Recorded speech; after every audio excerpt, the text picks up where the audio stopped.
Please don't shoot. I'll give you strong children if you spare me." He lowered his gun, but the barrel of his rifle trembled. Not from fear, but from the weight of the choice pressing into his chest like a branding iron. He had her dead to rights, kneeling, bare hands in the snow, breathing hard from the run. Just a girl, barely grown, shawl slipping off one shoulder, and hair matted with dirt and sweat. She wasn't armed. She wasn't crying. But she wasn't begging either. Not until she looked him in the eye and said the words that knocked the breath out of his lungs. "Please don't shoot. I'll give you strong children if you spare me." Her voice didn't quiver. It was flat, steady, almost businesslike, as if she'd practiced that line, as if she'd been waiting for this moment and had decided long ago how to survive it. He lowered the rifle. "But let's go back." It started 3 days earlier. Colt Traver had been riding west alone for 5 years. No wife, no homestead, just a horse, a saddlebag, and a scar under his ribs from a bullet he never managed to dig out. He wasn't the sort of man towns remembered. He rode in quiet, drank modest, left without saying goodbye. Men like him had no reason to stay, until the blizzard caught him 30 miles north of Red Elk Ridge. He'd been tracking a wounded buck, something to fill his pot for a week or two, when the sky turned against him.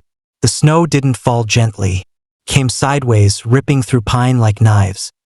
He made shelter beneath a limestone overhang, fed his fire with pine resin and thoughts of nothing. At dawn, something cracked in the woods.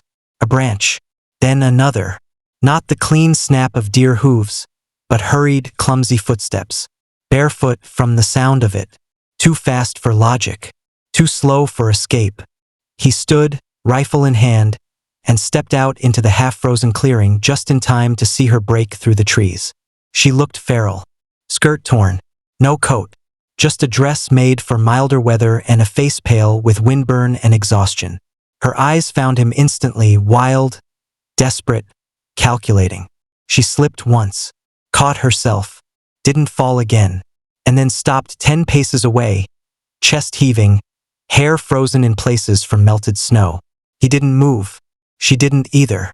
He raised the rifle just enough to show her he could use it.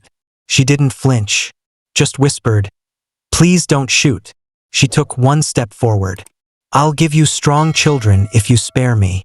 Colt didn't speak, didn't lower the barrel yet, because what the hell was a girl like this doing alone in the wilderness, mid-blizzard, with no coat and a rehearsed bargain in her mouth? He searched her face. Not for lies, but for the kind of truth people tell when they think they're already dead. She didn't look afraid. She looked exhausted, resigned. He dropped the rifle barrel a few inches. "Where'd you come from?" she said. "Nowhere worth going back to." He didn't press, just gestured with the muzzle of the gun. "Fire's warm. You look half frozen."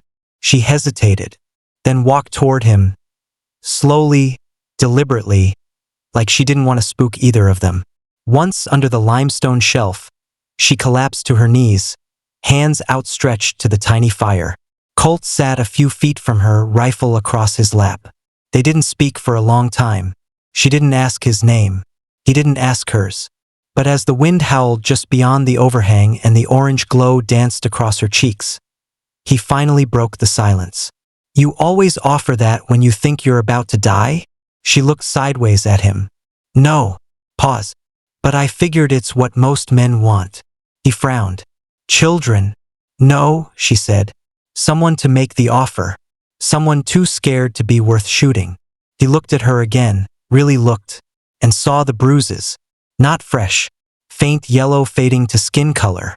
One on her collarbone, another on the back of her arm. Old ones. He said nothing about them, but she knew he'd seen. "They sent 3 men after me," she said finally, "but only one was willing to follow me this far." Colt stared at her. "Who are you running from?" She looked into the fire, eyes flat. "People who don't like when property walks off." His grip tightened slightly around the rifle. "You a runaway bride?" She shook her head. "Not a bride. Just bought." He didn't ask more. Not yet. He handed her his canteen. She drank slow, careful. then said, without looking up, "You gonna turn me in?" He answered the only way he knew how, with a question of his own. "What's your name?" She hesitated. Then, "Mira." He nodded once, and finally lowered the rifle all the way. By the time the snow stopped falling, Colt knew two things for certain. First, the girl Mira was telling the truth. And second, if he helped her, he'd make enemies. Not the bar-brawling kind. Not the bounty-hunting kind. The real kind. The kind that wore preachers' collars and sheriff stars. The kind with money, land, and men too eager to spill blood in defense of what they called law. She hadn't said much the first night, but the pieces began falling into place between silence and the way she stared into the fire like it had once saved her. The scars told their own story. A thin one behind her left ear, another across the back of her wrist, one too neat to be accidental. Not whip scars. Burns. Branded likely, though she never showed it. On the second morning, Colt found her curled up tight under the buffalo hide, still fast asleep, lashes frosted with cold. He sat by the fire, sharpening his knife, thinking. He could ride her to Red Elk Ridge, turn her in, and collect a quiet thank you from the sheriff. No bounty, no wanted posters, but plenty of nods from the right people. Men like Mayor Tilson, who ran the land and the preacher's voice. Or he could ride the other way, and keep his name off every tongue in town. That afternoon, she asked if she could help dress the deer he'd shot 2 days before. He didn't answer right away, so she took his silence as permission. Her hands weren't afraid of blood. She didn't flinch at the gutting, didn't shy away from the stink. She worked like someone raised to clean messes she didn't make. He offered her a bit of jerky once they'd salted the meat. She took it, chewed slowly, then said, without looking up, "Tilson's boys used to say the only way a woman like me could be useful was with her back down and her mouth shut." Colt stared into the fire. "That so?" She nodded. "First thing I remember was being told who'd own me." He didn't press. Not then. But something inside him turned.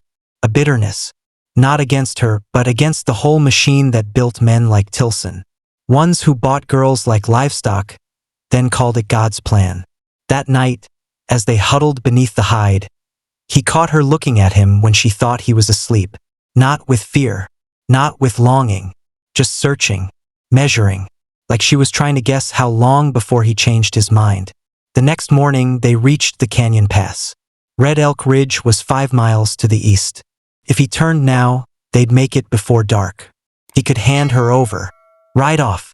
Forget the whole thing. Instead, he turned west. Mira didn't say anything for the first hour. Then, at the creek bed, she stopped her horse and stared at him. "You're not taking me to them." He shook his head. "No." "Why?" He paused. "Because I've seen what men do when no one tells them no." She studied him. "You think they'll stop looking?" "No." "You think I'm worth dying over?" He looked at her finally. "You're worth not dying over." She frowned. "I don't understand." He adjusted the saddle strap on his horse, quiet for a second. "I've spent most of my life making the wrong men richer. Hauling freight, delivering goods, protecting coaches for bankers who'd let a kid starve for sport. Never asked why. Never cared what I was carrying. Just rode where I was told." He looked back at her now. "You're the first thing I've carried that felt like it mattered, that landed like a stone in her chest." She blinked hard and looked away. Then she said something so quiet it might have been a prayer. "Thank you." He didn't reply. Didn't have to. They rode until dusk. Set up camp near a dry ravine, far from any road, far from any witness. Colt cleaned his rifle slower that night. Mira sharpened sticks and built a windbreak. They didn't speak of the town, didn't speak of what they were running from, but both of them knew it wouldn't stay behind for long. Because men like Tilson didn't lose things quietly. And Mira? Mira wasn't just a girl who'd escaped. She was proof. Proof that what they built could fall apart. And that made her dangerous. The first sign was the horses. 3 sets of fresh tracks, wide, deep, and too clean to belong to Mustangs or elk. These were shod horses. Ridden hard. No pack gear. No wagon ruts. Colt spotted them while filling his canteen at a stream, a half-mile down the ridge from their camp. He crouched beside the water for a long while, watching the way the earth folded where the hooves had turned suddenly, looping north like they'd caught wind of something. He didn't need to guess who they were. The Tilson boys were fast and loyal, the kind of men who smiled while they hurt you. Colt had ridden with one of them once, briefly, guarding a silver shipment from Kansas City. All swagger, all cruelty. One of them bragged about selling off a runaway girl's teeth for pocket money. That same man had a habit of humming before he killed. Colt still remembered the tune. He headed back uphill fast, boots crunching frost and pine needles, rifle slung but ready. When he reached camp, Mira was sharpening sticks again. Same quiet concentration, same calm hands, like she was preparing not just for cold, but for whatever the world might bring through the trees. "We have to move," Colt said. She looked up instantly. No fear in her expression, just a question. "How many?" "3.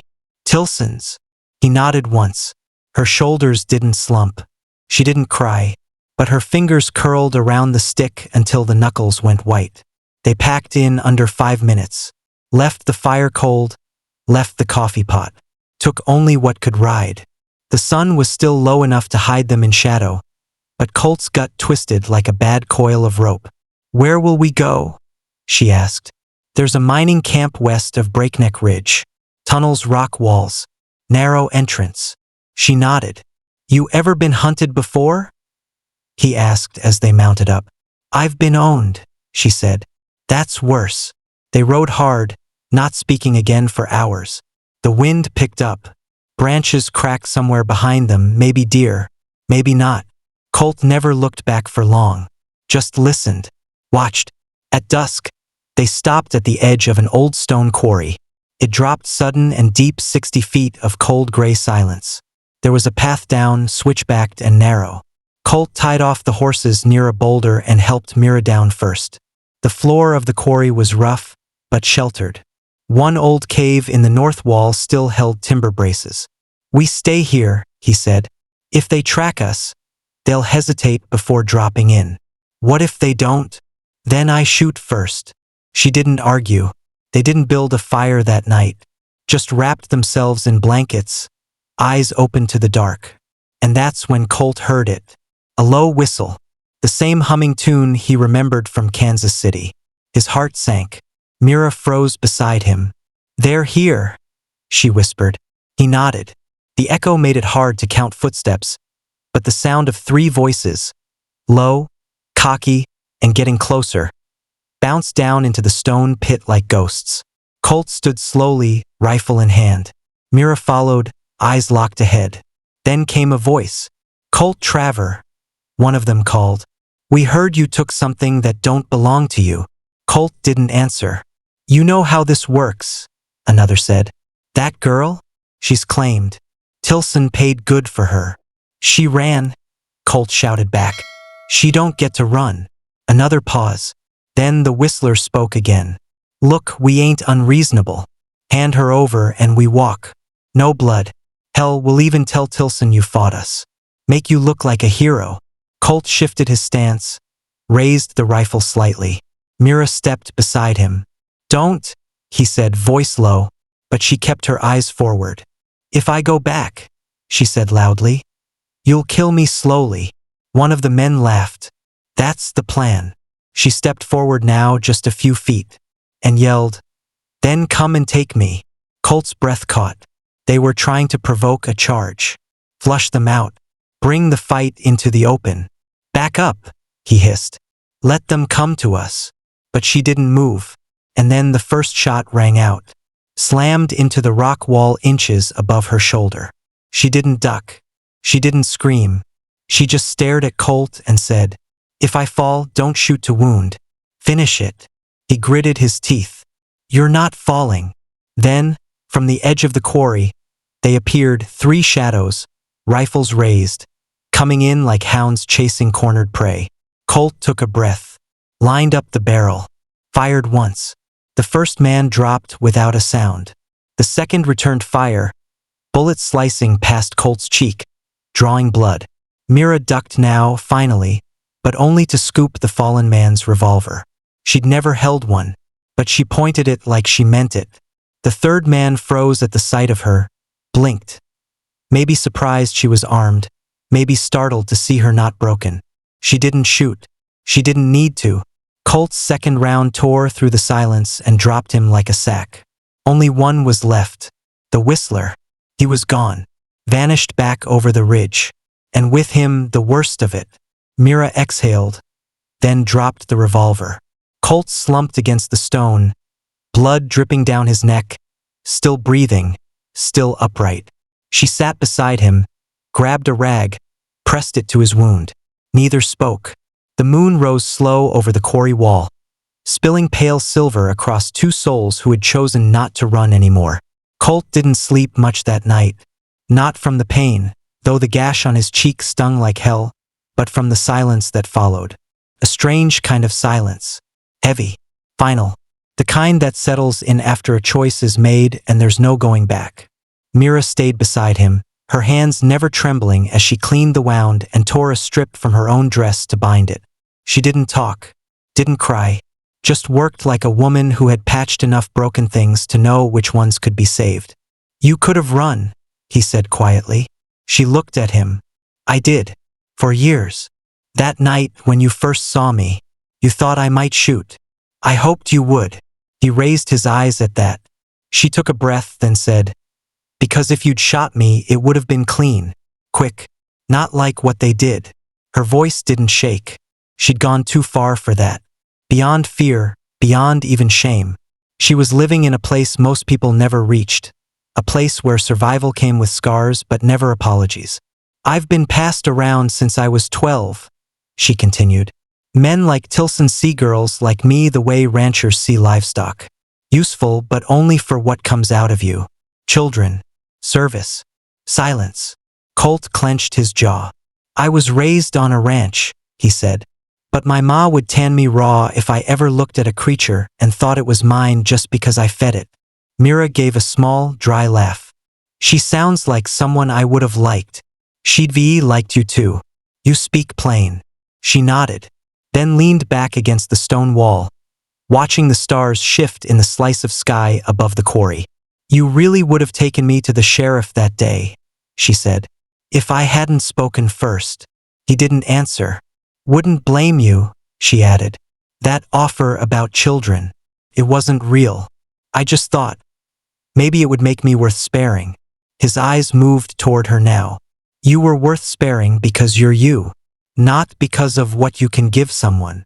She looked at him, long quiet, then said, "You're the first man who's ever said something like that without expecting me to give something back." He shrugged. "I'm not a good man," he said. "No," she agreed. "But you're a decent one." That hit deeper than praise. She scooted closer just a little. "Do you believe in second lives?" she asked. "What do you mean?" "Not after death. Just another chance. Same body, same world, but a new name. A life where you're not what people called you back then." He watched her face, then nodded. "I think it's the only thing worth believing in." Mira leaned her head on his shoulder, gently, like she was afraid he might flinch. He didn't. He stayed still as stone and let her rest there. Not as a prize, not as a possession, as something fragile, resilient.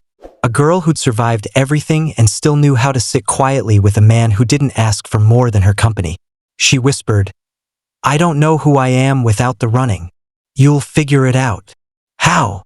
He tilted his head toward the stars. "You start by walking, and you don't look back." Her hand found his, not as a lover, not yet, just as someone holding on. Not to him, to the stillness, to the choice, to the possibility of something other than fear.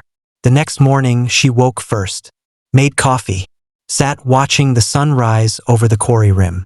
And for the first time in years, Mira felt no eyes on her but her own. They didn't go back east. They didn't go to the sheriff. They didn't even look over their shoulders much after the snow melted. Instead, they headed west, further than most people ever traveled, past where roads turned into deer paths and creeks vanished into high grass. Colt knew a place where the land rolled soft and quiet, near the edge of what used to be Comanche territory. Just enough cover, just enough water, just enough sky. They built a cabin there. Not big, not pretty, but it stood against the wind, and the roof never leaked. Mira learned to shape clay for cups. Colt planted beans in the spring and cursed them when the first frost hit too soon. They argued about how to salt meat. They laughed over dumb things. Some nights they said nothing at all and just listened to the fire crackle like an old friend talking in its sleep. He never touched her without asking. She never asked for permission to speak her mind. And in those two unspoken rules, they built something stronger than marriage vows. No paper ever said they were man and wife. But she buried her old name in the soft loam behind the house. And he never once called her anything but Mira. A year passed, then another, and slowly something remarkable happened. The quiet no longer sounded like fear. It sounded like freedom. One morning, Colt was mending fence posts when he heard a horse's hooves in the distance. Mira stood on the porch, shading her eyes. It wasn't a threat, just a rider passing through, young, dusty, polite, said he was headed east, looking for work. Colt offered him water and directions. Mira handed him half a loaf of bread and a sharp eye. Before the rider left, he asked, "This your place?" Colt nodded. The boy smiled, tipped his hat. Lucky man. Colt looked back toward the porch, where Mira had already turned inside, apron fluttering behind her like a flag in retreat. He smiled. "Yeah," he said, "I am." They never had children, but they didn't need to. Instead, Mira taught two orphan girls from a nearby wagon train how to weave cord strong enough to pull a calf from the mud. Colt built a bridge across the creek, just wide enough for wagons, so no one else had to drown a mule trying to cross it. Their names were never in books. Their story was never told in churches. But when the preacher's son, grown now and full of his own regrets, passed through years later and saw the mark on Myra's wrist, he didn't ask questions. He just lowered his eyes and said, "I'm sorry." And Mira? She nodded once, then returned to hanging laundry, because she didn't need his apology. She had already forgiven herself. When Colt died, it was quiet. No drama, no gunshot, just the end of a long life lived exactly the way he'd chosen, beside the only person who ever saw him as more than a rifle and a scar. Mira buried him beneath the tallest tree on their land, marked it with a stone she carved herself. It didn't say much, just one line. "He chose to spare me, and I chose to live." And she did, every single day after, in sunlight, in silence, in strength.